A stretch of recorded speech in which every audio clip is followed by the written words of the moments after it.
નેત્રંગ તાલુકાના કોલીવાડા પ્રાથમિક શાળાના શિક્ષકના નશાની હાલતમાં શાળાએ આવતા હોવાના ગ્રામજનોના આક્ષેપ સાથે શિક્ષણ કાર્ય બંધ કરાવતા તંત્રના જવાબદાર અધિકારીઓએ દોડી જઈ કાર્યવાહીની ખાતરી આપી મામલો થાળે પાડી શિક્ષણ કાર્ય શરૂ કરાવ્યું હતું।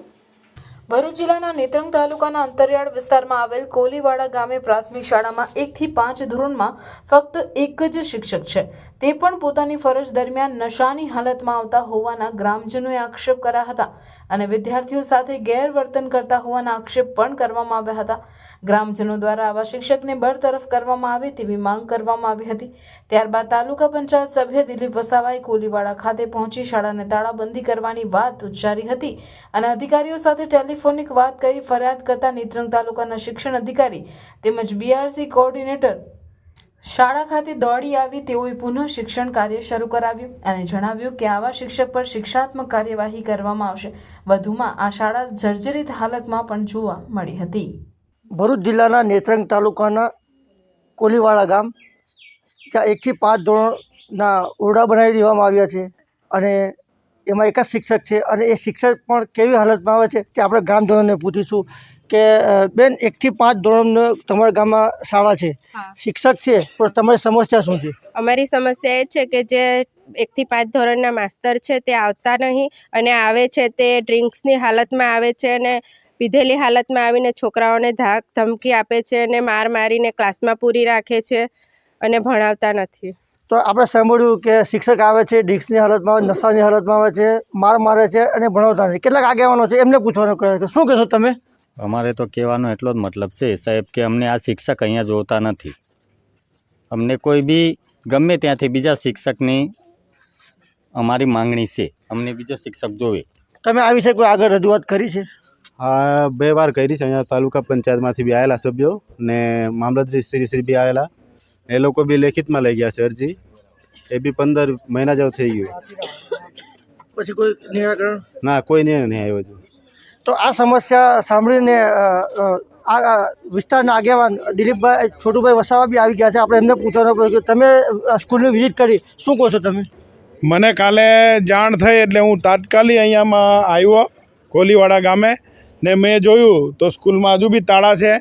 હવે ગામ લોકોને પૂછ્યું તો એ લોકોએ જવાબ કીધું મને કે ભાઈ 2 મહિનાથી આવું તો ચાલે છે, કોઈક વાર શિક્ષક આવે છે પણ એ નશાની હાલતમાં જ હોય છે અને આવીને ટેબલ પર જ સૂઈ જાય છે।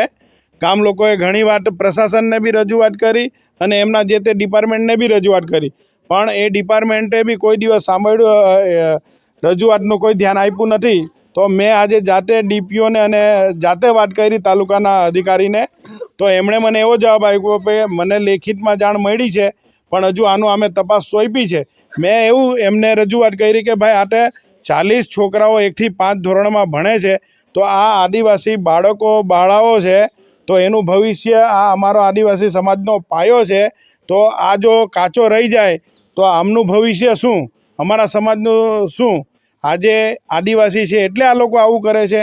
આજે એ લોકો 21મી સદીની વાત કરે છે ને અહીંયા તમે જુઓ આજે દારૂબંધીની વાત કરે છે, તો એ શિક્ષક જ પોતે દારૂ પીને પડી રહી છે, તો આ છોકરાઓને શું ભણાવે? આટલી રજૂઆત જો એમને થાય તો એમણે બીજા જ દિવસે તાત્કાલિક આવીને અહીંયા પગલાં લેવા જોઈએ। આ ગામ લોકોને એવી માંગ છે કે અહીંયા તાત્કાલિક ધોરણે બીજો શિક્ષક મૂકીને અને આમનું ભવિષ્ય બગડે નહીં એ જાતની વ્યવસ્થા કરવી જોઈએ। ગુજરાત પ્રારંભિક શિક્ષણ પરિષદ ગાંધીનગર દ્વારા લગાવવામાં આવ્યું છે, એ બોર્ડ લગાવતા પહેલાં અધિકારીઓ શરમાવવું જોઈએ કે એમાં લખ્યું છે સર્વ શિક્ષા અભિયાન, સૌ ભણે સૌ આગળ વધે। શું આવી રીતના ગુજરાત આગળ વધશે કે એક શિક્ષક ને તે બી નશાની હાલતમાં હોય અને નશાની હાલતમાં પોતાની નોકરી ફરજ સમજીને ફરજથી હટીને નોકરી કરતો હોય?